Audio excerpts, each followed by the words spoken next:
we have our own investigation body, which is the Aircraft Accident Investigation Bureau, which got into the investigation process right after the incident with the subject experts into the site, and they have started their process according to the international protocol, and they have involved subject matter experts, all the international necessary people who are supposed to be participating in the investigation, and they have gone through the first set of investigation process, and they have given us the preliminary report. And if you look at the preliminary reports, sir, AAIB, as for the first time, so whenever these incidents happen, and if the black box gets damaged, black box is the flight data recorder, which has all the necessary information which gets recorded. And whenever there is a slight damage that happens, it was always,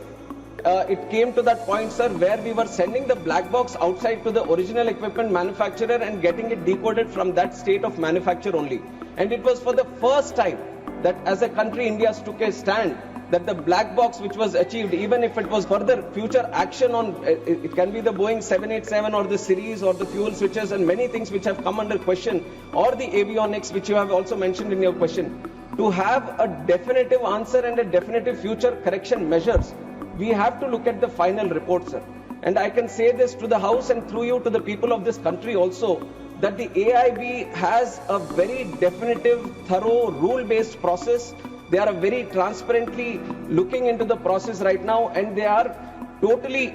unbiased. This also I can say that the AAIB is totally unbiased and looking into the facts. We want to stand by the truth, not what is happening with the pilots or not what is happening with the Boeing or not what is happening with the Air India or any other stakeholder which is this. We want to stand by the truth. We want to find out what exactly happened, and that is only going to be coming out once the final report has been placed. So we have to respect the process of investigation, and once the process of investigation has happened, then we can talk about what happened and how it happened, and then the corrective measures.